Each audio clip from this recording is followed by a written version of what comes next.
Nora Hale had been a wife for 6 weeks when she heard humming in the house her husband swore was empty. It came from the guest house at the tree line. A lullaby.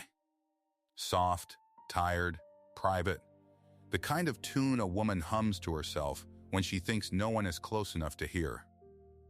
And the strange thing, the thing that put a cold finger on the back of Nora's neck, was that she knew it.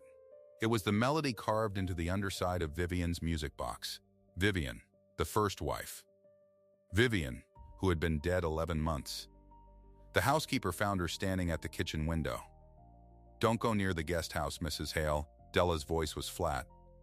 Nobody's lived there since the first one passed. But somebody had made tea. A cup sat cooling on the porch table across the yard, steam still curling off it, in a house where no one was supposed to breathe.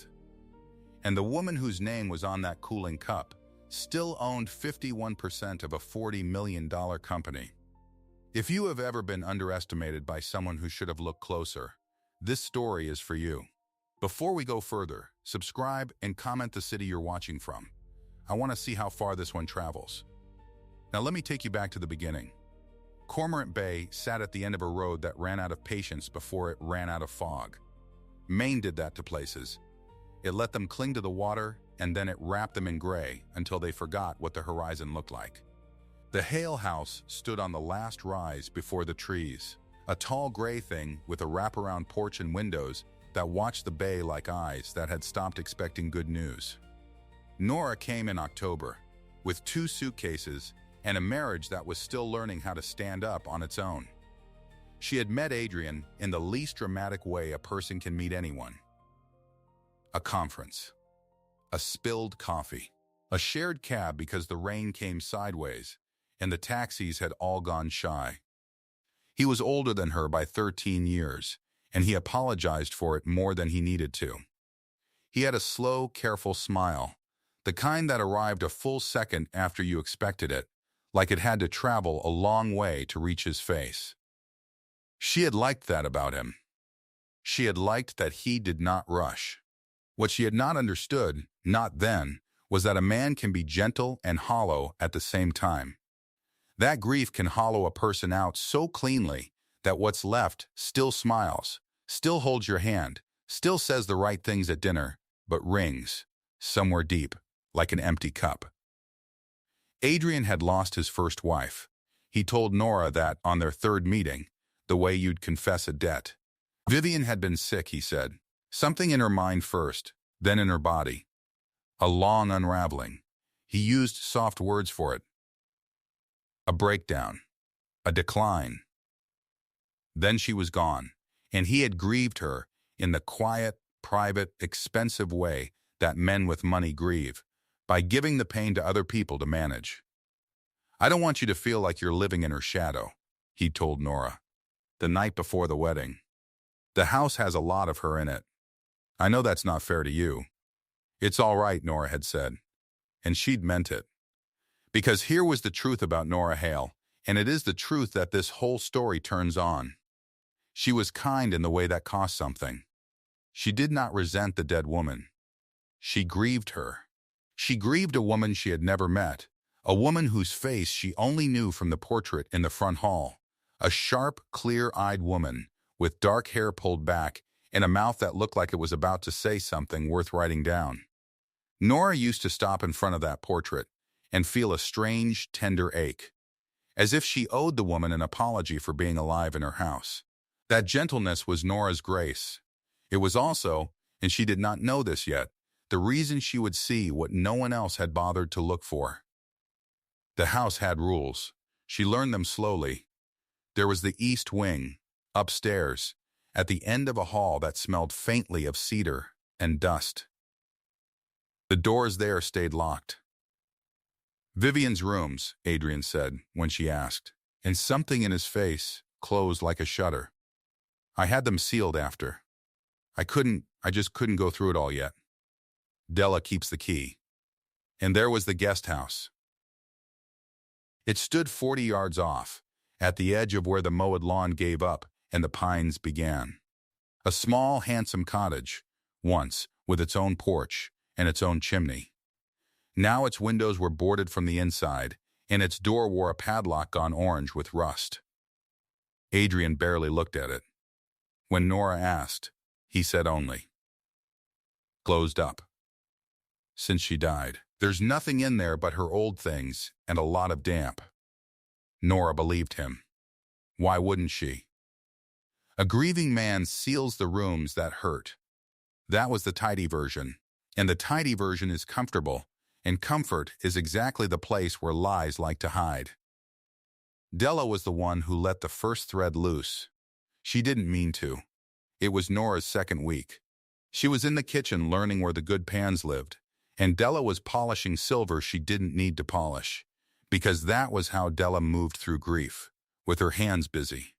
She was a broad, quiet woman in her 60s who had worked in that house for 22 years. She had opinions she kept behind her teeth. "You'd never guess it to look at him," Della said, out of nowhere, buffing a spoon. "But Mr. Hale doesn't run that company." "Not really. Never did." Nora looked up. "The medical company? Wren Medical." Della said the name the way you'd say the name of a church. "She built that. Miss Vivian. Out of a garage, if you can believe it.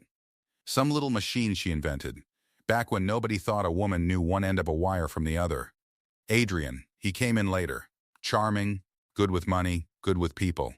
And Mr. Roark, a pause. The spoon went down. Mr. Roark came in later still." "Roark?" "Gideon Roark. The partner." Della picked up a fork. "Adrian just runs it now, day to day.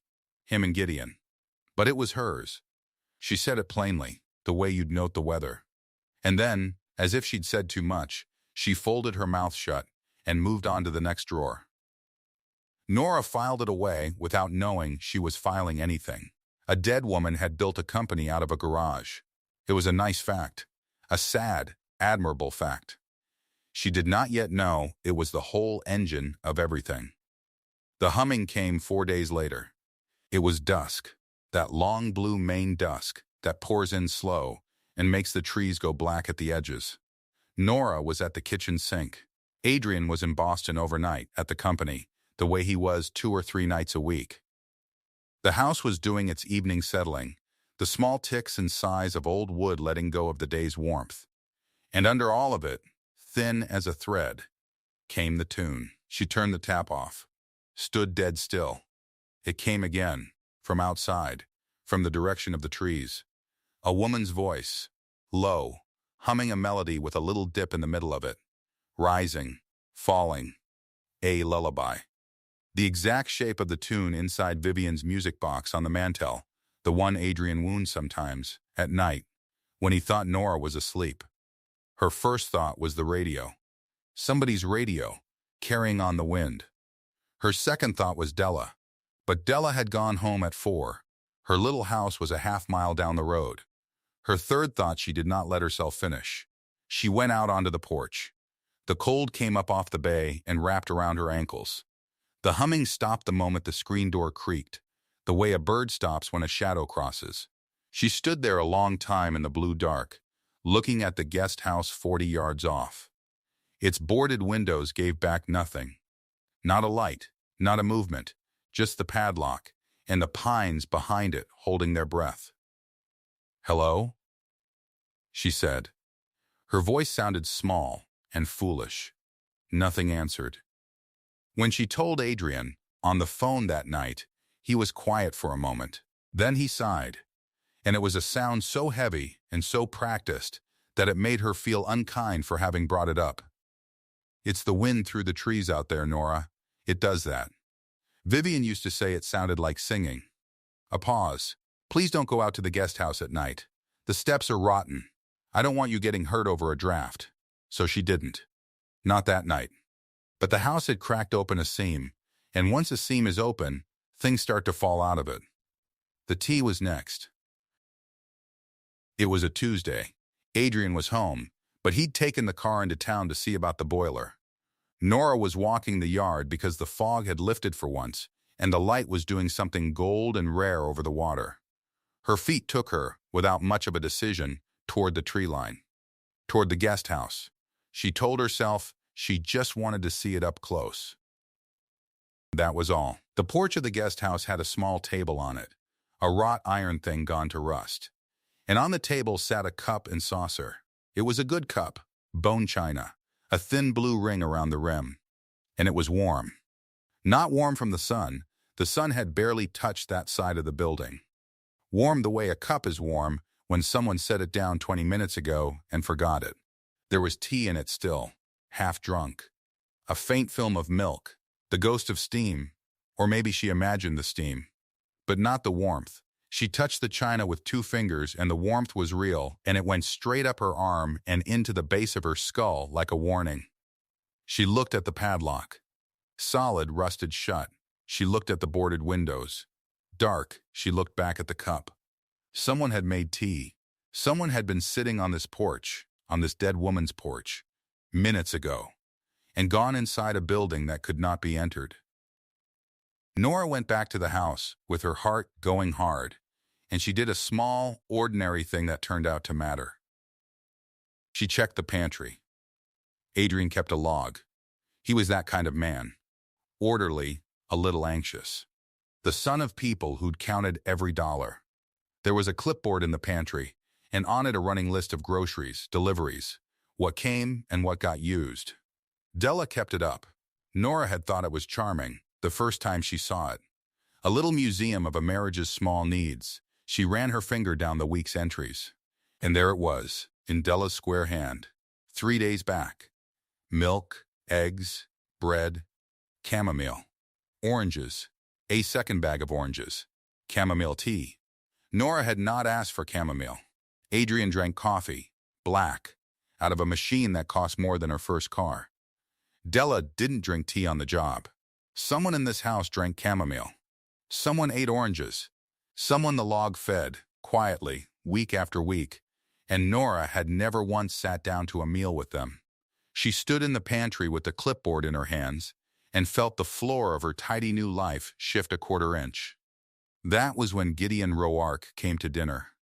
He came on a Friday, in a car that cost too much and made no sound, and he filled the front hall the moment he stepped into it. Some men are a weather system. Roark was one. Silver at the temples, a good coat, a smile that reached out and took your hand before his hand did. He was 50, maybe, and he wore it like an advantage. So this is the new Mrs. Hale. He held her hand a beat too long and looked at her a beat too long and made both feel like a gift he was giving her. Adrian, you sly man. She's lovely. Vivian would have, he stopped himself, and let a shadow of sorrow cross his face, well-timed, well-lit. Forgive me. Old habits. I still catch myself talking about her in the present tense. It's all right, Nora said, because it was the thing she always said. You must miss her terribly. You built the company together. Something flickered in his eyes. Fast, gone we did, he said warmly. The 3 of us. She was the brilliant one. Adrian and I just kept the lights on. He smiled at Adrian, who smiled back, and the smile between the 2 men was the smile of a man who trusts and a man who is trusted. And only one of them had earned it. Dinner was long. Roark talked. He was good at it. He told stories where he was generous and other people were foolish. And he told them so smoothly that you didn't notice the shape until later. Adrian softened under it the way a tired man softens near a fire. He clearly loved Roark, leaned on him. Gideon handled everything, he told Nora at one point, refilling her wine, when I fell apart, after Vivian. I couldn't function. The company, the estate, all of it. Gideon carried me. He said it was such open gratitude that Nora's heart ached for him. And Roark, hearing himself praised, waved it off with exactly the right amount of modesty. That's what partners do. It was over dessert that he slipped. He didn't know it was a slip. That was the thing about Gideon Roark. He was so certain no one was reading him closely that he grew careless in front of the very people he'd underestimated. He was talking to Adrian about the business, low, the way men talk when they've forgotten. There's a woman at the table who counts. The estate's nearly settled, Roark said, turning his wine glass by the stem. Once the certificate clears probate, the shares transfer clean.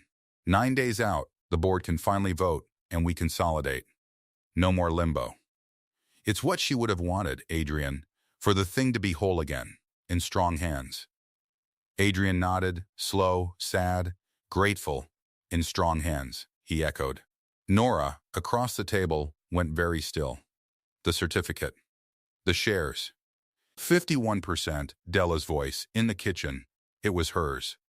A vote in 9 days, strong hands. She looked at Gideon Roark laughing softly at his own next story, and she felt, for the first time, the tidy version of everything start to show its seams. Grief did not talk about probate over dessert. Grief did not count the days until a vote. Grief did not use the phrase strong hands about a company that had been a dead woman's whole life. She said nothing. She was not a fool. She learned that much that night, that the safest thing, in a house full of a story everyone had agreed to believe, was to keep your face soft and your questions inside your teeth. But she started to watch. The ring came a week later, and the ring was the thing that turned watching into knowing. She was putting fresh linens in the far guest room, the one at the end of the hall nobody used, the one that smelled of a season that had ended. She opened the bureau drawer to line it, an ordinary domestic reflex, expecting nothing but the paper somebody had laid down years ago. The ring sat in the corner of the drawer like it was hiding. A wedding band. Old gold, worn thin on the inside the way a ring goes when a hand has worn it 30 years. A small engraving inside the band. She held it to the window light and read it. To V, every ordinary day. A, Vivian's ring. Adrian's words in it. And Nora stood there holding it, because she knew. She knew from the way Adrian's voice cracked when he talked about the funeral, the closed casket, the per her wishes. She knew that this ring was supposed to be in the ground. He had told her. One of the few details he'd ever given her about that terrible day. That Vivian had been buried with her ring on. That he'd insisted. That it was the one thing he'd asked for, at the end, when he couldn't ask for anything else. The ring was warm from the drawer. It was here, in the house, in a drawer nobody used. A dead woman's ring, buried 11 months ago, sitting in a bureau in a locked-up wing of the house, with tea going cold on a porch that couldn't be opened, and groceries feeding a mouth no one would name. And a lullaby only Vivian had ever hummed drifting out of a building that was supposed to be empty. Nora sat down on the edge of the bed with the ring in her palm, and let herself, finally, think the thought all the way to the end. Either Vivian Hale was haunting this house, or Vivian Hale was in it. She did not tell Adrian about the ring. She told herself it was because she didn't want to hurt him. That was half of it. The other half, the half she was only beginning to admit, was that she no longer knew which of the two men at that dinner table she was protecting him from. She put the ring in her pocket. It stayed there, a small hard weight against her hip, for days. The memorial dinner was Roark's idea. He arranged it for the anniversary of Vivian's death. 11 months seemed an odd time to mark, but Roark framed it as a small gathering, before the board settles everything, to honor her properly. 12 people, some board members, gray and prosperous. A physician Roark introduced as the man who cared for Vivian at the end, a soft-spoken doctor who did not quite meet anyone's eyes. Adrian, pale and formal in a dark suit, and an empty chair at the head of the table, laid with a full setting, a lit candle in front of it, for the woman they had come to remember. Nora wore black and kept the ring in her pocket and watched everything. The candlelight did strange things to the room. It made the good people look kind and the careful people look secret. It threw the empty chair into a warm glow, the plate gleaming, the wineglass full and untouched, a place set for a ghost. Nora couldn't stop looking at it. Somewhere in this county, she was almost sure now, the woman that chair honored was alive and eating oranges in the dark. Roark rose to give the toast. He was magnificent, in the terrible way. He held his glass and he lowered his voice, and he made the whole table lean in.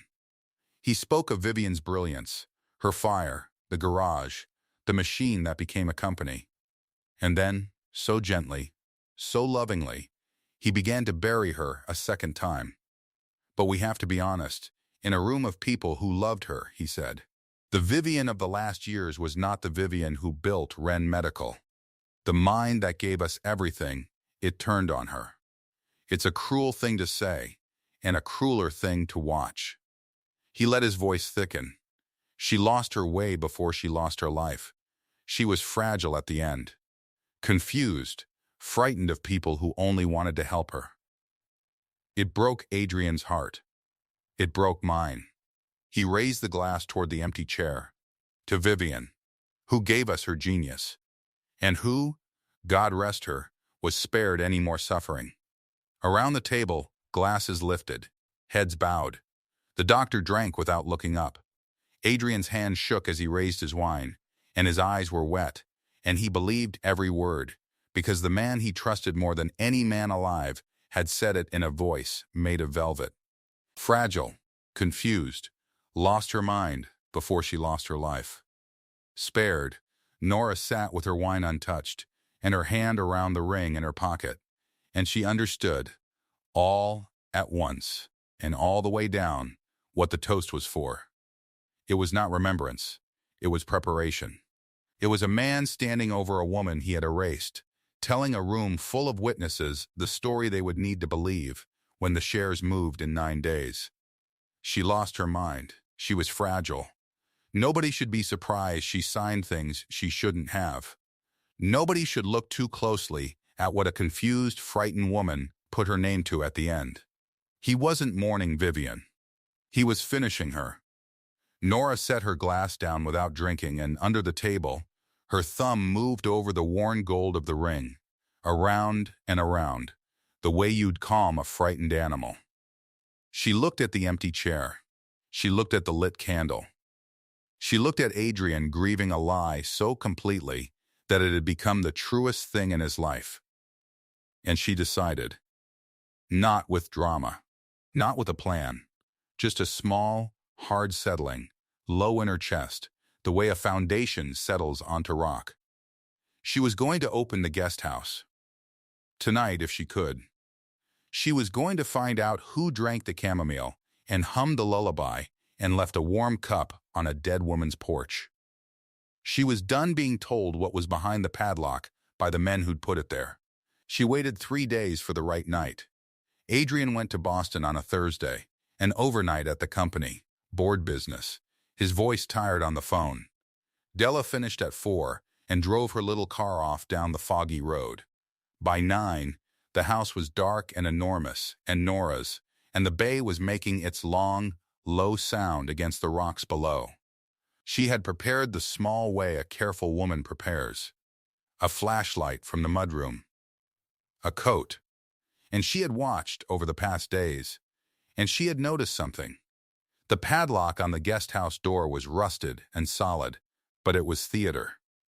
The real door, she'd realized, watching from the kitchen at dusk one evening, was the low cellar bulkhead on the seaward side, tucked where the ground fell away toward the trees. She had seen the nurse come out of it. Because there was a nurse. She knew that now, too.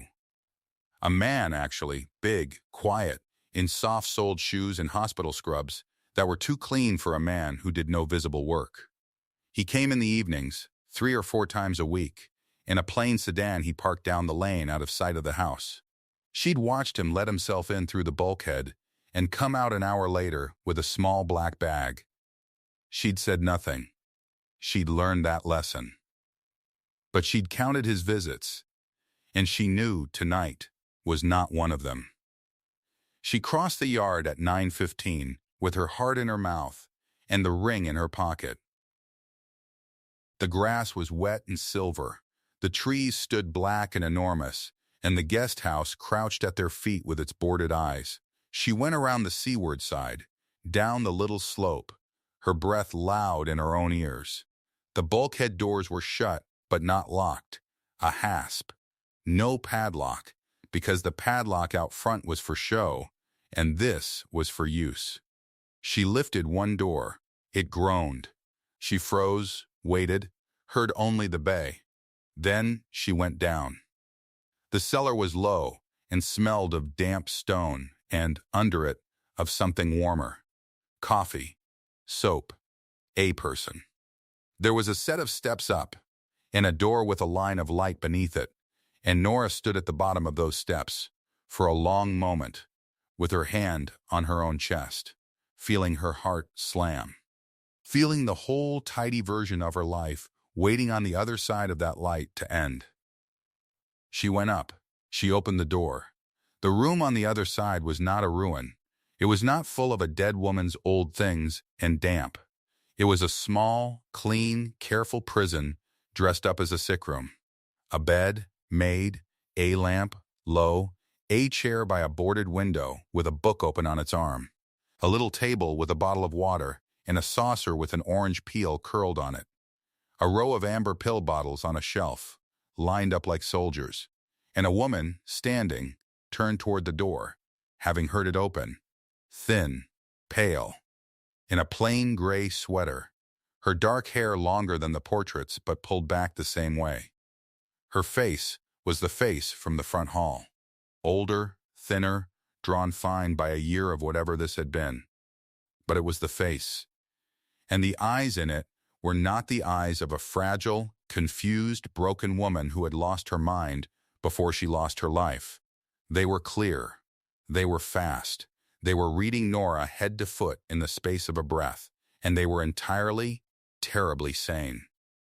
For a long moment, neither of them moved. The lamp hummed. The bay breathed against the rocks below the floor. "You're the new one," the woman said. Her voice was low, a little rough from disuse, and steady as a level. "Adrian's new wife. Not a question. A fact. Laid down clean." Della let something slip. "I heard your name through the wall." A flicker of something that was almost a smile. "Nora." Nora's mouth had gone dry. The flashlight shook in her hand. She said the only word that would come, and it came out as barely a breath. "Vivian. So they told you I was dead." Vivian Hale tilted her head, and there was no madness in it, only a terrible, patient intelligence taking the measure of the room, the door, the woman in it, the chance. "Let me guess. A long illness. Something in the mind first. A closed casket. And Gideon standing at the front of the church, holding everyone up." She watched Nora's face confirm each one. She nodded slowly. "He's very good. He's always been very good." Her clear eyes went, just once, to the shelf of amber bottles, and then back. "How long do we have before someone comes?" "Think carefully." "Because I have been in this room for 11 months. And you are the first person to walk through that door who wasn't paid to keep me in it." And somewhere out beyond the trees, faint but unmistakable, tires turned off the main road onto the gravel lane, the low, patient sound of a plain sedan coming, hours early, up the dark toward the guest house. The sedan's tires stopped somewhere beyond the trees. Nora heard the engine die. Then nothing. Then a car door, soft, closing like a hand laid over a mouth. "Cellar," Vivian said. One word. Calm as still water. "The far room, past the boiler. There's a coal chute door. He never checks it." "Go." Nora didn't move. She couldn't. Her feet had gone to stone. "Nora," Vivian's clear eyes held her. "Listen to me. If he finds you here, we both disappear, and no one ever comes looking. Because everyone already thinks I'm in the ground. Do you understand? You are the only version of me that can still walk. Go." That did it. Nora went. She slipped back down the sickroom stairs. Her flashlight was off now, dead in her fist, and she moved by the memory of the walls. The boiler loomed. She found the low door behind it by feel, rough wood, a cold draft leaking under it, and folded herself down into the black on the other side and pulled it near shut. Above her, the house took a footstep. She heard him come in the way she had come in, through the seaward bulkhead. The scrape of the metal, the heavy tread of a big man who did not hurry because he had never once needed to.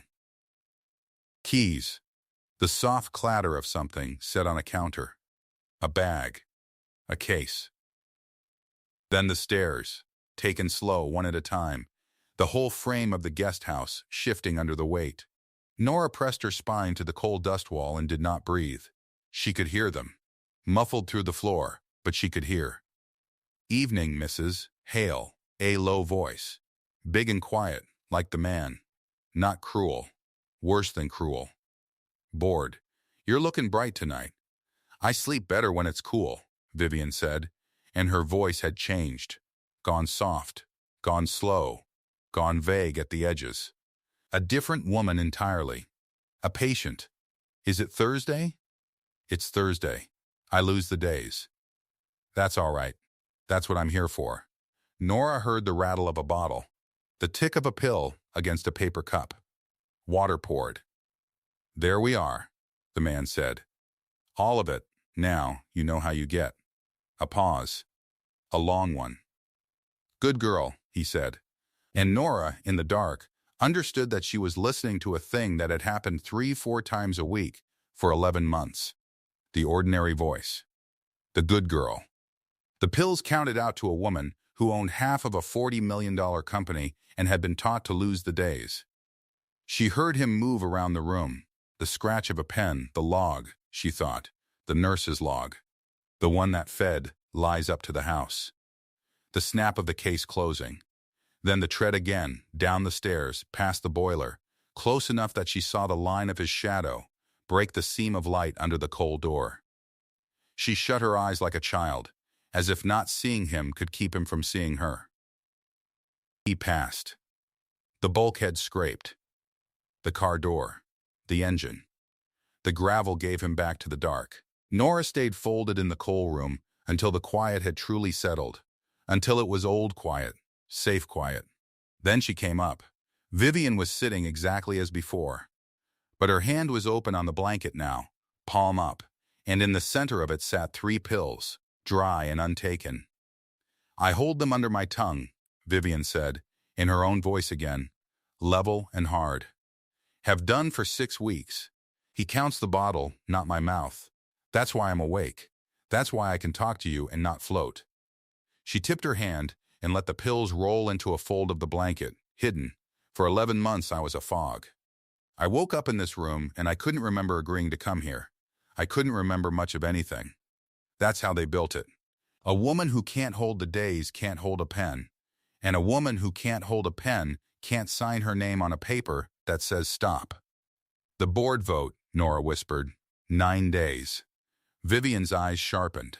"Say that again." "There's a board vote. 9 days. Roark Gideon. He told us at dinner. He said once the certificate clears probate, the shares transfer clean." Nora's voice cracked. "He gave a toast. To you. He called you a woman who lost her mind before she lost her life." For the first time, something moved across Vivian's face that was not calculation. It was there and gone. A grief, quick and private, for the life that had been sold out from under her at a dinner table with candles on it. 9 days, she said quietly. "So that's the clock."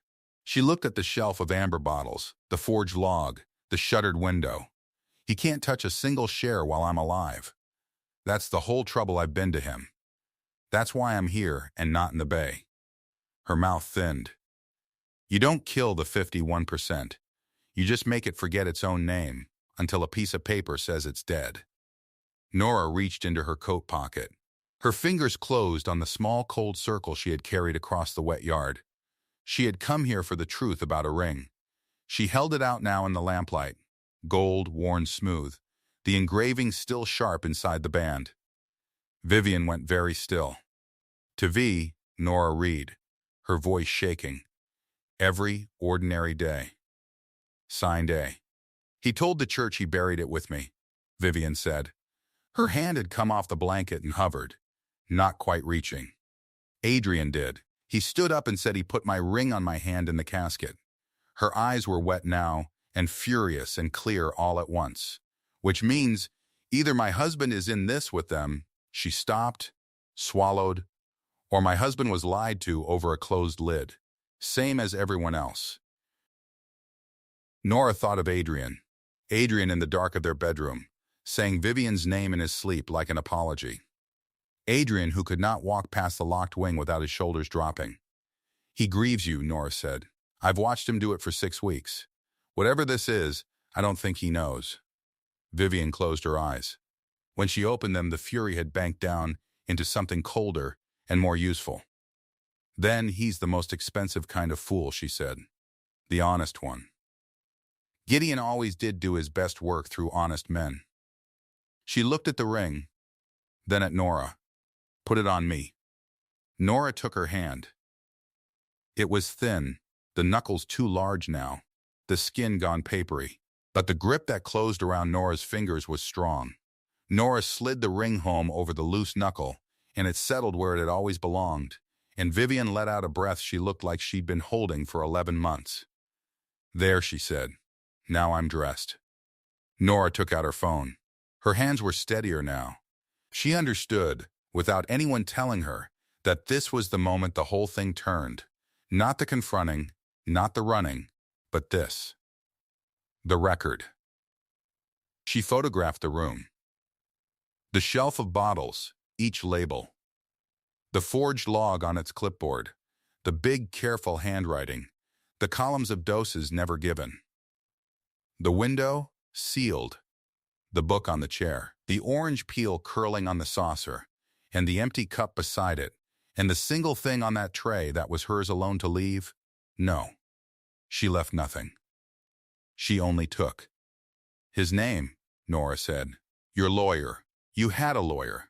A woman who built a company out of a garage keeps a lawyer close. The ghost of a real smile crossed Vivian's face. Marisol Reyes, she said. Reyes and Coyle in Portland. And Nora, listen to me now, because this is the piece Gideon doesn't know I remember. She leaned forward, and the lamp caught her eyes. There's a sealed will. And there's a shareholder agreement signed the year we incorporated, back when it was just the 3 of us, and a soldering iron. It names me sole controller of the voting shares.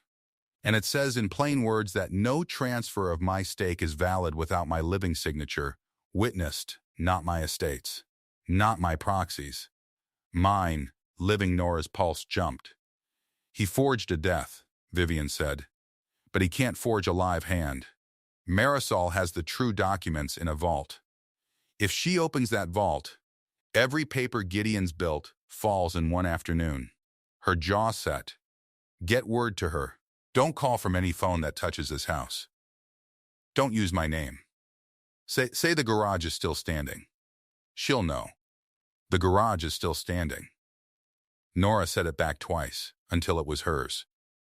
She went out the way she came, through the seaward bulkhead, out into the raw salt dark, and she ran the wet length of the yard with the sound of her own blood loud in her ears. Behind her the guest house sat shuttered and false, the way it had sat for 11 months, keeping its one impossible secret. Ahead, the big house showed a single warm window. Adrian, waiting up, grieving a woman who was awake. She did not sleep that night. She lay beside her husband and watched the ceiling and thought about the word forged and how many hands it takes to bury a living woman, and how at least one pair of those hands might be lying next to her, guilty of nothing but believing a good man's lie. In the morning she drove to Portland alone. She told Adrian she wanted to see the water in a town that wasn't theirs. It was the first time in 6 weeks she had lied to him, and it sat in her chest like a stone the whole way down. Reyes and Coyle kept 2 rooms over a bakery on a street that smelled of flour and diesel. Marisol Reyes was a small woman with reading glasses pushed up into gray-streaked hair and the flat, unbothered gaze of someone who had seen every way people lie to each other over money. Nora sat down across the desk and did not know how to begin. So she began the way Vivian told her to. The garage, she said, is still standing. Marisol Reyes did not move for a moment. Then she reached up, took the glasses out of her hair, and set them down on the blotter with the great care of a woman putting down something breakable. Say that to me again, she said. Her voice had gone quiet and precise. And then, you're going to tell me exactly who you are. Nora told her everything. The humming at dusk, The warm tea on the shuttered table, the chamomile and oranges on the grocery log in handwriting nobody claimed. The ring that was supposed to be in the ground. The dinner, the candles, the empty chair, the toast. And the room, the clear eyes, the pills held under the tongue. 11 months. When she finished, the office was so quiet she could hear the ovens working below the floor. Marisol Reyes stood. She went to a cabinet, unlocked it, and stood with her back to Nora for a long moment, with her hand flat on the metal door. "I buried her too," she said, not turning around. I sat in a pew, and I watched them roll a closed casket down an aisle. And I thought. The estate paperwork moved fast, faster than grief usually lets it. Gideon had a certificate that cleared every check I threw at it. A physician's signature I couldn't fault. A cremation clause in a will version I'd never drafted. She turned. Her face had gone the color of ash.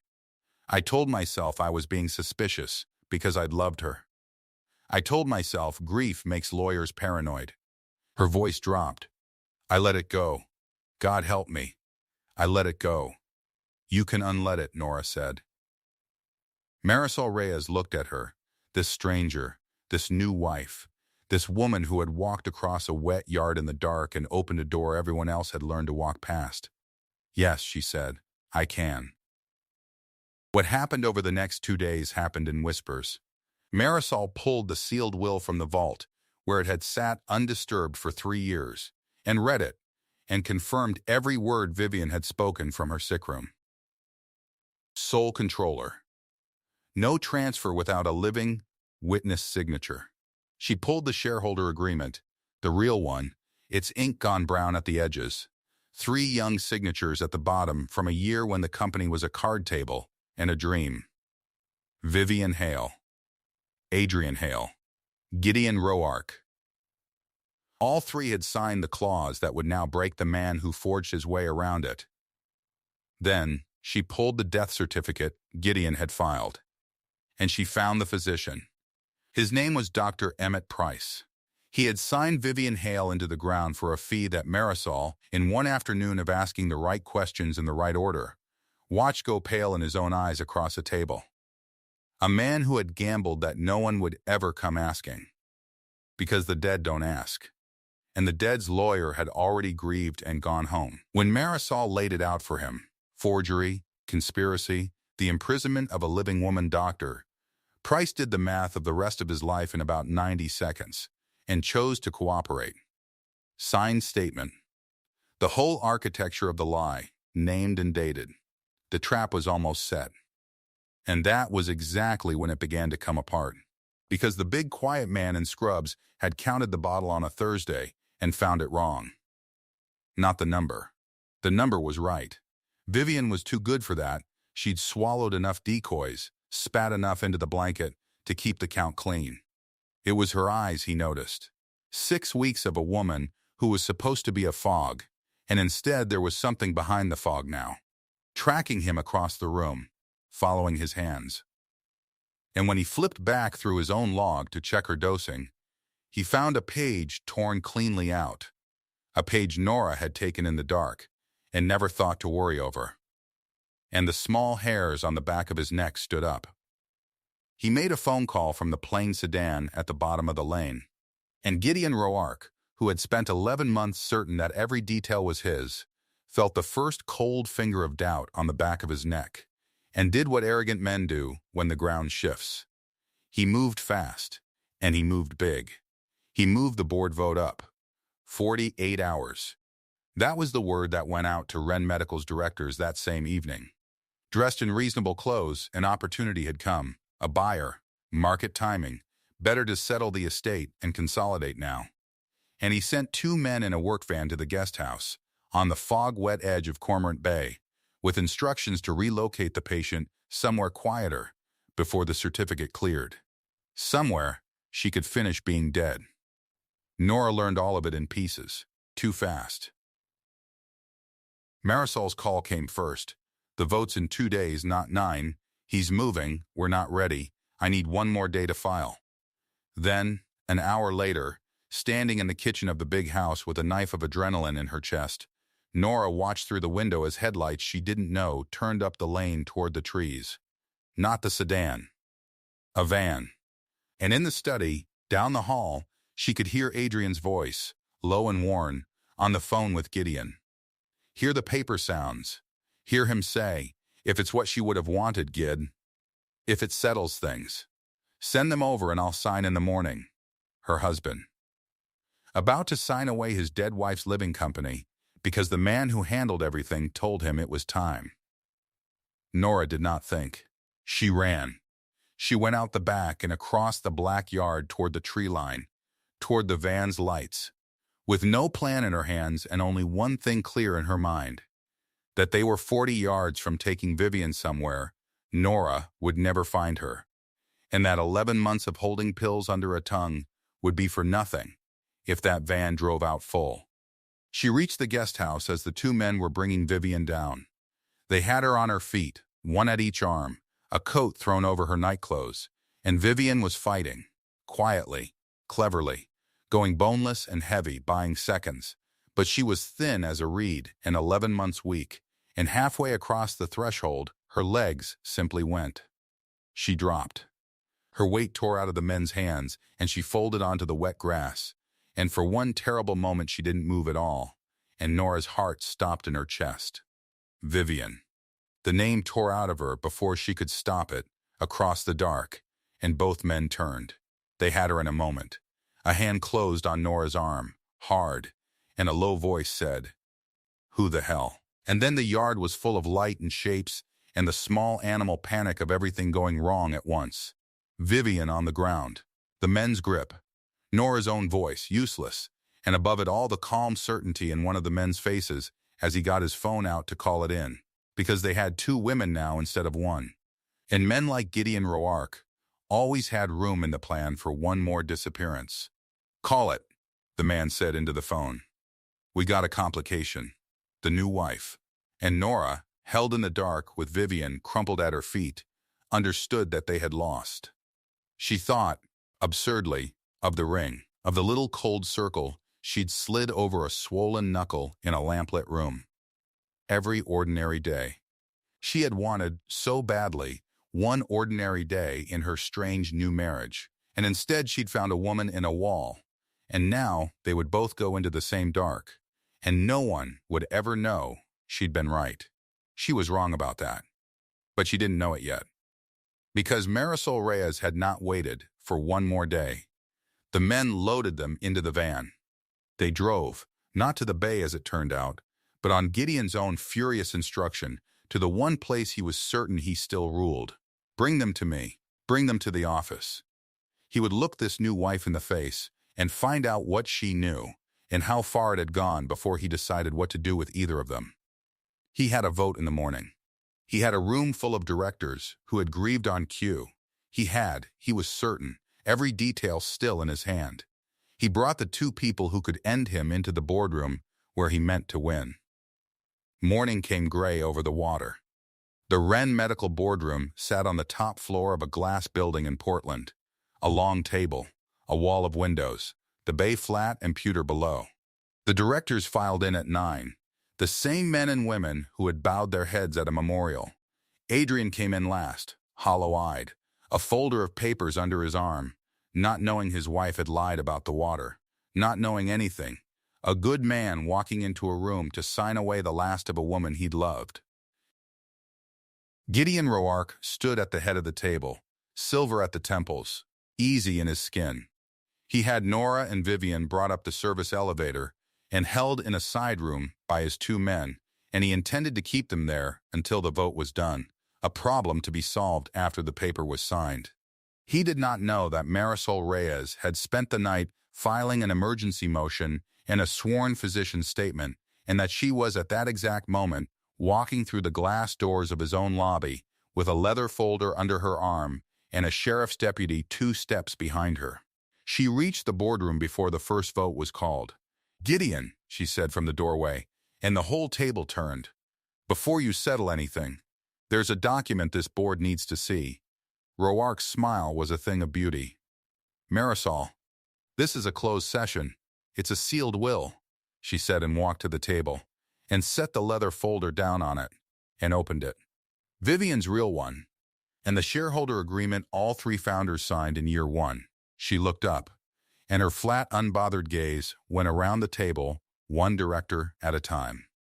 I'd like it read into the record that no transfer of Vivian Hale's 51% was ever valid, without her living witness signature. Not her estate's, not a proxy's. Hers, living. She let that word sit in the room, which makes every instrument Mr. Roark has brought you this morning worth exactly nothing. The room made a sound, a low, moving sound, papers and chairs.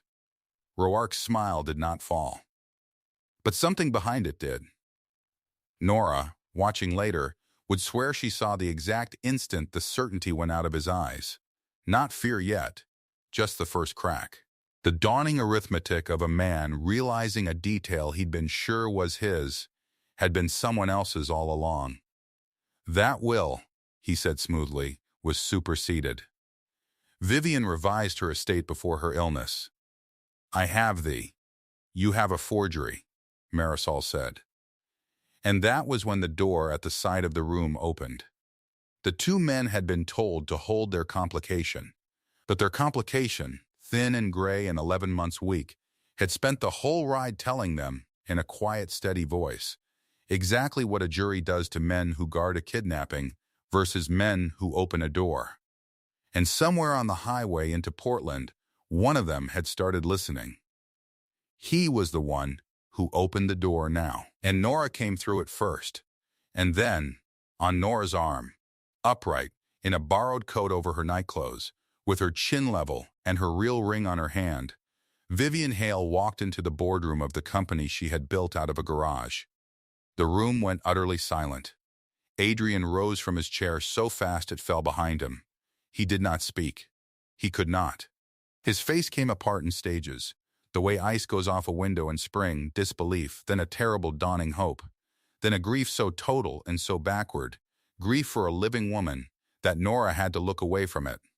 He said her name once, just Vivian, like a word in a language he'd forgotten he knew, and he took one step and then stopped, because there was 11 months and a coffin and a whole marriage standing between him and her, and he did not know how to cross it. Vivian looked at him. Whatever passed over her face was too private for the room to read. Then she turned to the head of the table, to the man with the silver temples, and she spoke, and her voice, rough from 11 months of disuse, low, but perfectly, terribly level, carried to every corner of that glass room. Hello, Gideon. Roark's mouth opened. Nothing came out. You look well, Vivian said. She crossed to the table. She set one thin hand flat on the wood, the hand with the ring on it, and she leaned her weight there, and she looked at him with the clear, fast eyes that no amount of amber bottles had managed to put out. I've had a great deal of time to think about what I'd say to you. 11 months in a room the size of your conscience. I wrote whole speeches. Her mouth curved, without warmth. But it comes down to one thing, so I'll only say the one. The room held its breath. You buried a coffin, Gideon, Vivian said. You never once buried me. Roark broke. Not all at once. Arrogant men come apart the way their arrogance built, in layers. First the smile, which finally fully fell. Then the smoothness, the easy hands, gone stiff and grabbing at the table's edge. This is, he started, and his voice cracked on it, and the crack was the loudest thing in the room. This woman is not well. She's been ill for over a year. The whole board knows it. She doesn't know what she's, Dr. Emmett Price, Marisol said. Roark stopped, the physician who signed her death certificate. Marisol drew a stapled statement from the folder and laid it on the table like a card. He gave a sworn statement at 11 o'clock last night.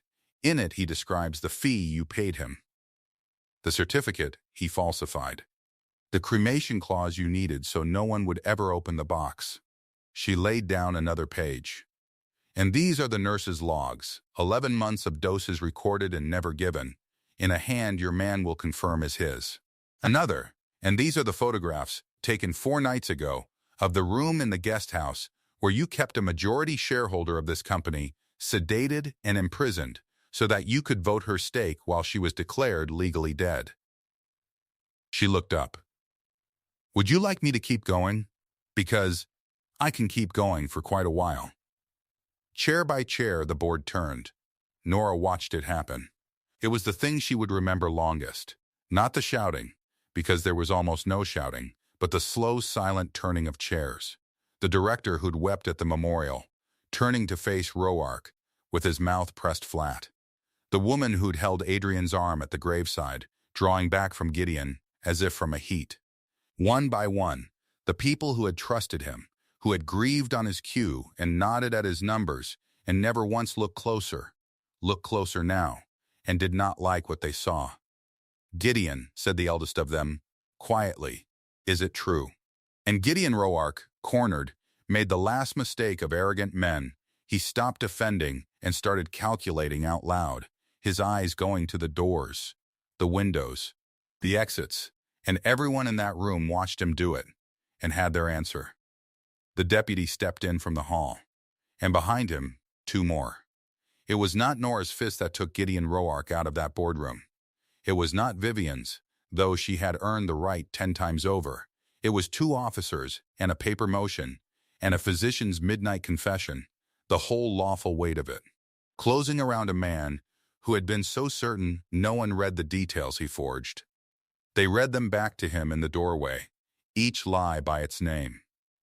Fraud, forgery, conspiracy, unlawful imprisonment. His face, which had charmed a boardroom and a church and a grieving husband, curdled into something small and scrambling, and finally, at the last, silent. They walked him out past the empty chair that had been set at every meeting for 11 months for a woman he'd sworn was dead. Vivian did not watch him go. She had already turned to the table. Now, she said, and her voice steadied the whole room. I believe there was a vote. They reinstated her before noon. 51% restored to the living hand it belonged to. Ratified by the same directors who'd have signed it away by nightfall. Wren Medical had its founder back, and in the gray morning light off the bay, in a glass room at the top of a building she'd built from nothing, Vivian Hale sat down at the head of her own table and, for the first time in 11 months, was exactly where she was supposed to be. Adrian did not sign the papers. He sat with the fallen chair still behind him, and he looked at his first wife across the length of the table, and Nora, watching her husband, understood that the hardest part of this story for him was only just beginning. 6 months later, the guest house on the edge of Cormorant Bay stood open to the light. Every shutter was down off its hinges. The windows Nora had once seen sealed now stood wide, and the salt breeze moved the curtains, and the room where a woman had been kept in a fog was a workroom now, full of drawings and prototypes and the good clutter of a mind at work. Vivian worked there by choice. She said she wanted it back, not to forget the 11 months, but to sit in the middle of them in the daylight and let them lose their power. Wren Medical shipped its devices under her name again. The garage was still standing, and so was she. Adrian and Vivian did not simply resume. There is no simply, after a coffin, even an empty one. They were careful with each other in the way of people who had loved and lost, and been handed the impossible gift of a second try they didn't ask for, and weren't sure they'd earned. Some evenings, the 3 of them sat on the porch of the big house, Vivian, Adrian, and Nora. And it should have been the strangest arrangement in Maine, and somehow it wasn't. Nora was not a rival. Vivian had made that plain the first week. In her dry, level way, you're not the woman who took my husband. You're the woman who found me. There's a difference, and I'll thank you to remember it, because I do. They became, the 3 of them, a strange and decent kind of family. Not the kind anyone would draw. The kind that holds.